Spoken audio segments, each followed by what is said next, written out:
Hey, what's up, everybody? It's Uncle Mad here live on a Sunday morning to talk a little Titans, talk a little NFL football, get ready for a big day of gridiron action. Had a really fun day of college football action yesterday. I'll chat a little bit about that a little bit later.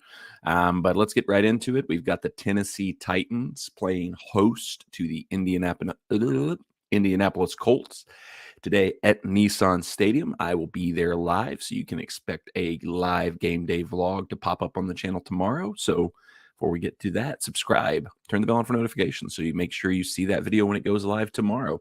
But as for the game itself, I don't think much has changed, in my opinion, of this Titans team right now. I mean, nothing really new or different really came out of the Panthers game last week. Beat the Panthers, but I mean, they're terrible. So, you'd be kind of in a lot of trouble if you didn't beat the Panthers.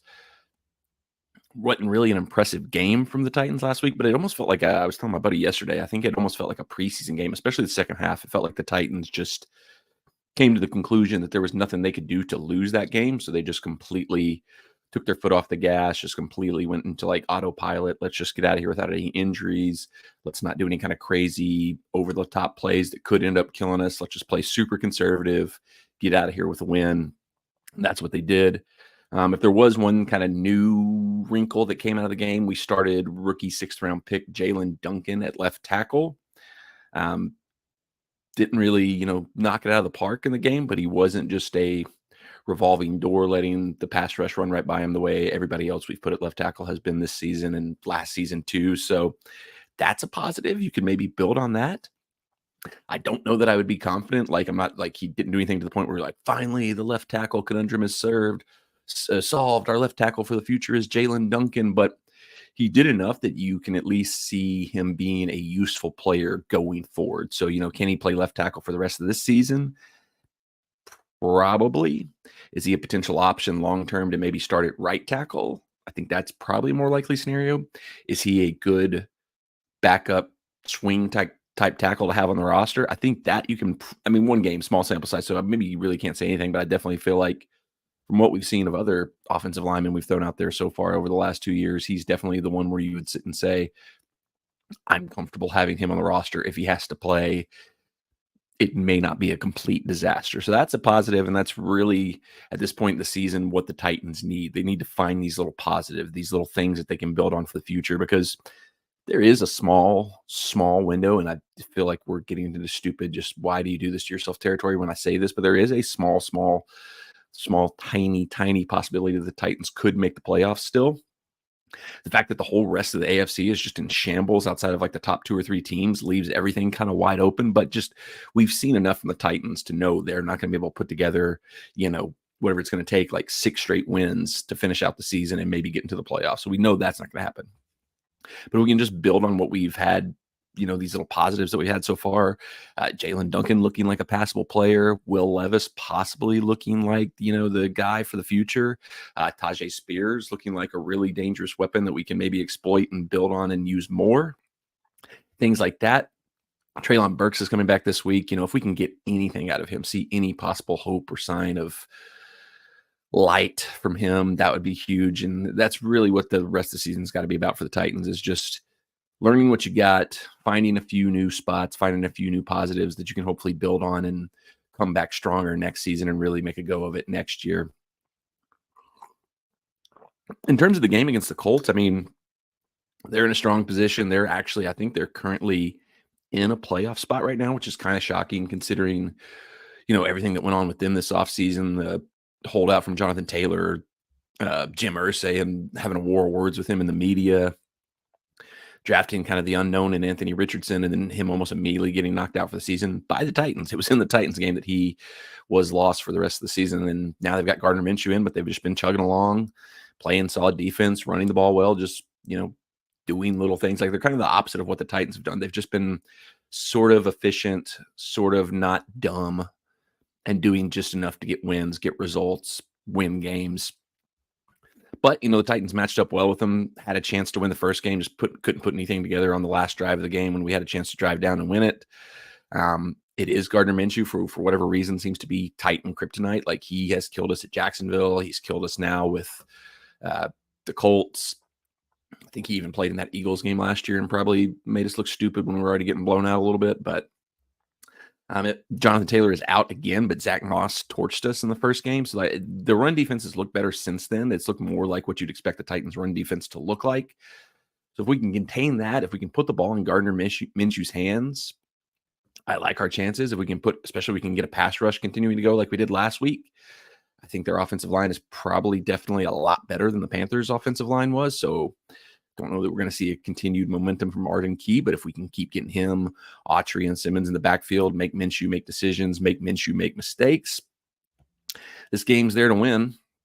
We are undefeated at Nissan Stadium so far this season. It's another game at Nissan Stadium, another potential result there. I have a hard time, though, seeing us get it done just because I think the question you got to ask is every week with the Titans now, is the opposing team going to score 20 or more points? If it's yes, the Titans are going to lose. If it's no, Titans have a shot.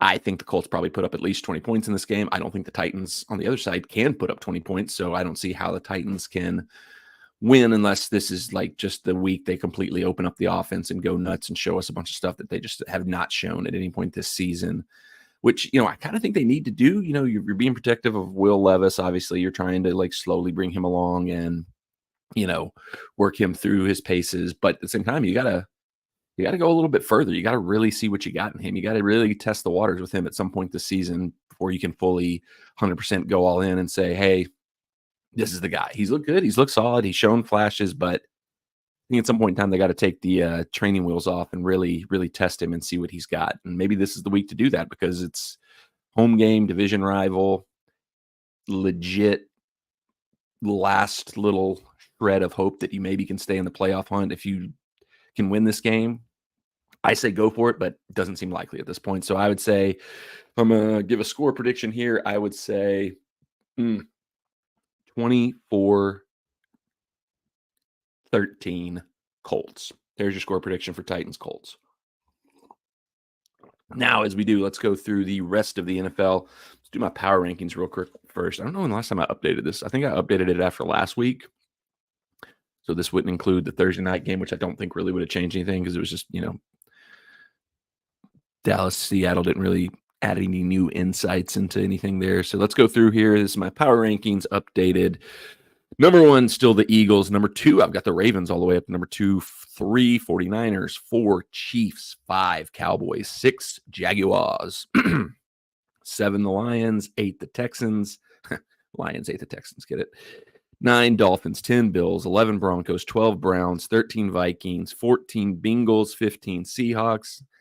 Maybe I'd put the Seahawks ahead of the Bengals at this point in time, but it is what it is for now. Packers at 16, Colts at 17, Rams at 18, Raiders at 19, Steelers at 20, Chargers at 21, Bucks at 22, Commanders at 23, Saints at 24, Titans 25, Cardinals 26, Falcons 27, although they've been looking a little bit better the last couple of weeks. Bears 28, Giants 29, Jets 30, Panthers 31, and the worst team in the NFL, shock of all shocks. Who could have ever seen this coming? The New England Patriots. Oh, how the mighty have fallen. That is such a mystery, like how they've got so bad. 'Cause, 2 years ago, I don't think at any point in his, NFL career, he's looked like an elite high-level quarterback. But, his rookie year, Mac Jones certainly looked like a competent player that you could win with. And now he just looks like he doesn't know how to play football at all. And that's kind of the scary thing for Will Levis, where I'm saying we got to open up. We got to try more things with him. We got to test him more because he's probably looked as good so far this year as Mac Jones looked as a rookie. And look what happened with Mac Jones. It just turned out that he was not actually good at football at all. Don't want to get stuck in that with Will Levis, because if we decide after this year that he's the guy, and 2 years from now we realize, oops, he was not the guy, and we're just in an even bigger hole and even more screwed than we were before. Let's go through the full slate of games maker picks. Last week, I believe I went 6-7-1, which that seems to be right around where I hit every single week, just at or right below 500 every single week, which I think you want to be about 65% is kind of the target goal for true success in sports betting. But once again, I don't bet these. A handful of them every once in a while I will bet, but these are just if I was going to place a bet on one of the sides in each match I'm watching soccer, watching Chelsea Brighton live here. So that's the football brain, European football brain. All right, so these are the odds from DraftKings, going with what I would bet if I was going to place a bet. Once again, these aren't necessarily things I will bet. Some of them maybe, but I don't know. Game number 1, Dolphins, Commanders. Dolphins, 8.5-point favorites. I will take the Dolphins there because if there's one thing they've done well this season, it's been beat up on bad teams. This feels like a game where they're going to want to prove a point. Mike McDaniels will want to show something here because, AFC is completely wide open. They seem to virtually have the East locked up, but they need to make some movement to get a little bit higher. I'm not really sure where everybody stands right now in terms of who's going to be the 1 seed. Chiefs are probably in the driver's seat there, but they're, faltering a little bit. It still could be wide open for whoever can get that. Ravens probably are the one team that's probably got the best shot at that, I would say. But yeah, pick for that one, Dolphins minus 8.5. Colts, Titans, as I just said, I think the Colts win this one pretty comfortably. So I'm going to go there. It's basically a pick 'em. I'm going to take the Colts -1. Lions, Saints. This game feels like a trap. It's Lions -4. Saints have been terrible, seemingly like falling apart at the seams. Got Jameis Winston dancing in Derek Carr's face during the Ludacris concert last week. Lions been one of the better teams in the NFC, although they've struggled the last few weeks. So 4 seems like a low number for this game. It is in New Orleans, so that gives them a little bit of a bump, I guess. But I'm not going to get scared away by this. I think this is a get-right spot for the Lions. Had a nice little bit of rest, I think, coming off of Thanksgiving. Did they play last Sunday? I don't remember them playing last week, so I think they've been off since Thanksgiving, maybe. Could be wrong about that. But we're going Lions -4. Chargers, Patriots. This is the stupidest game on the slate because the Chargers, you can't trust them. You just don't know what they're going to do. Every game is a one-score game, and they do stupid things that cost them the chance to win games they should win. Said it before. I think Justin Herbert's the most overhyped dude in like NFL history almost. Their coach is maybe the dumbest guy ever. I don't know how he hasn't been fired yet. Like, if you put a semi-competent coach in there, they'd be neck and neck with the Chiefs in the AFC West right now. Instead, they're towards the bottom of the league right now. Like I said, the Patriots are the worst team in the league, though. But it's so insane to think you could take the Chargers -4.5 against anybody, especially on the road. It's in New England.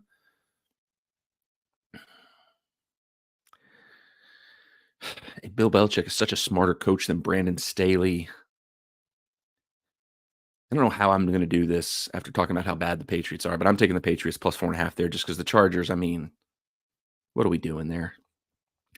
Steelers -6.5 over the Cardinals. The Steelers are much better. They seem to get their offense going a little bit after firing Matt Canada, but they're still kind of like, can they really beat anybody by more than 7 points? It's the Cardinals. So I think, yes, so we're going Steelers -6.5. Broncos, Texans. This could be like the end of the little swan song for the Texans here. They put a good little run together. Been impressive. One of the surprise teams of the league this season. Broncos have quietly climbed up the rankings and put themselves into a playoff position and not looked like the joke they were early in the season when they lost like 70-20 to the Dolphins. But I like the Texans put up a fight here. I think this is the biggest test the Broncos have come up against in their little run they've been on. And their run's kind of been based on a lot of just like playing solid, good football. And then once a game, Russell Wilson does just something insane to Cortland Sutton. So you can't keep relying on that to keep happening. So Texans -3 at Houston. I think they get a win here and keep their season kind of rolling on a little bit after losing to the Jaguars last week in a close one. Falcons, Jets. It's a slap in the face to the Falcons that they're only a 2-point favorite in this game because the Jets probably should actually be the worst team in the NFL in my rankings, but that's how bad the Patriots have been, that the Jets are somehow worse. Like, how is anybody only going to be a 2-point favorite against the Jets who are starting Tim Boyle? Like, look up Tim Boyle's like career stats, like going back to even college. It's insane. Like, there's people who are saying that like he's friends with Aaron Rodgers, and that's the only reason he was on the roster in the Jets to begin with, and now they're somehow stuck starting him. So crazy to me that the Falcons are only a 2-point favorite. Feels like weird, like fishy. Like, why? The Falcons aren't good, so maybe you're just saying they can't beat anybody comfortably, but still, Falcons -2 against the terrible Jets, taking the Falcons. Panthers, Bucks. Panthers just look like they can't do anything. We saw that last week when they came here to Nissan Stadium and played the Titans, but the Bucks have kind of slipped up down the stretch. Like, they were one of my little kind of underdog, kind of picking teams that I was going with early in the season, but they've kind of slipped down and fallen off. But 3 points at home against the worst team, second third worst team in the NFL, maybe in the Panthers. I think the Bucks have to be the team here. So we're going Bucks -3. I feel like we're taking a lot of favorites today. Biggest game of the week, probably 49ers, Eagles, NFC Championship rematch. Crazy. 49ers are 3-point favorites on the road at Philly. Philly's only lost one game all season. I think that's coming out of just like the stretch that Philly's been on. You got to feel they're going to drop one of these games, and they've won them all so far. So this is the one maybe people expect them to finally drop. But I mean, go with the hot hand. Maybe San Francisco wins this, but I'm sticking with the hot hand. I'm going Philly +3 at home. Like, it feels like a home underdog. You're getting the best team in football as a home underdog. That's just crazy. Why wouldn't you take that? But I think Vegas is smarter than me, so they probably know what they're doing. Browns, Rams -3.5. I don't know. I mean, Browns can win that game. Their offense is terrible. Joe Flacco is starting at quarterback for them today because of all the problems. They've got injuries at quarterback position, but their defense is so good that you just never know what's going to happen. But I'll take Rams 3.5 there. Chiefs -6 at Green Bay. Now, I've got this locked in as a bet. I bet this something happened. Somebody said something. There was some stat, some bit of information that came out like right as soon as the lines went live last week, and I took Packers +6.5. I don't know why. I can't remember what it was because I keep seeing it like in my open bets, like that I have a bet on Packers +6.5, and I'm like, why? What was it? There was some bit of information, some stat, something I heard, one of those little nuggets where you just hear something and you're like, oh, I got to go with that. Like yesterday, news broke early yesterday morning that Manchester United's team plane was not going to be able to fly to their match at Newcastle. Their flight got canceled. There was like a lot of freezes, a lot of cold in England yesterday. I think that was what it was. So instead, last minute, they had to switch to taking a bus all the way to Newcastle. And I was like, this team's so soft. There's no way like they're going to be able to, they'll pout and cry that they had to take a bus and they'll give the worst performance they possibly did. Surprise, they did. I took Newcastle money line. Hate to bet against your team, but when you get a bit of information like that and you know what your team's going to do, you got to run with it. So something like that happened with this Green Bay Kansas City game, and I took Green Bay. Don't remember what it was though. So based on whatever it was that gave me the information last week that made me take the Packers, we're taking the Packers. Sorry, that's the best I can do here. And then the Monday Night Football game, we've got the Bengals and the Jaguars. Jaguars are 10-point favorites. Oh my gosh, did Brighton just equalize against Chelsea? Or they're shouting for a penalty for Chelsea. Mudryk, I think, wants a penalty. I don't know what's happening here. Sorry. Bengals are in trouble. You know, there's Joe Burrow's out for the season. They've got their backup's not anything to write home about. It's somebody nobody's probably ever heard of in Browning. I could see that being a penalty. Miller does just kind of get into his body. Oh, yeah, that should be a penalty. That definitely should be a penalty. That's a pin for me. We'll see what VAR says. But yeah, 10 points seems like a lot. Jaguars seem to kind of zigzag. They'll have 1 week where they'll just like look great, and they'll have 1 week where they'll kind of be a little bit more down. I don't know. It just seems like Jaguars should be much better in this game. It feels like a lot of points, though, and you just never know what kind of Jaguars team you're going to get. But I'll take Jaguars -10. All right, so that is our picks here for the week. Let's review. Nah, that's not review. I already did it. You got them if you got them. Last thing I wanted to talk about a little bit was the college football stuff. Obviously, we had a huge day yesterday with all the championship games for the different conferences. Kind of played out in a crazy way. It looked like it was going to be a pretty clear cut, but Florida State beats Louisville. Washington beats Oregon. Michigan comfortably beats Iowa. I watched that game. I had bet the first half over because it was so crazy to bet that Iowa's first half team total was 0.5 point. You had to bet, do you think Iowa is going to score a single point in the first half of that football game? Looks like no pin. Or is he coming over to look at the screen? I can't tell what's going on. I've got the volume down and don't understand it. Is he looking at it? Okay, yeah, he's looking at it. This is going to be a penalty for Chelsea. Be shocked if he looks at it and doesn't give it. But so I think, for me, you got 3 undefeated conference champions: Florida State, Washington, Michigan. They have to be in. People will probably argue against Florida State. They've been getting kind of like knocked because their starting quarterback and backup quarterback are both out. So people are saying they're not as good as the other teams because of that. But I mean, why do we play the games? If you're not going to put an undefeated major conference champion in the playoff, why do we play the games? Why don't we just like rate the rosters and say, okay, 4 best rosters, put the 4 best rosters in. Who cares what happened in the games? 4 best rosters get in every year. It'd be Alabama, like Georgia, Texas, and Michigan every year if we did that. But the fourth spot's up for grabs. Alabama upset Georgia, won the SEC championship. They're on one loss. Georgia's on one loss. And you got Big 12 champion Texas on one loss. So here's the question. Texas's one loss, close game to Oklahoma, who's a really solid team, been kind of shaky at points, though. Alabama's one loss is to Texas. Georgia's one loss is to Alabama. Look over Georgia's schedule. They didn't play anybody.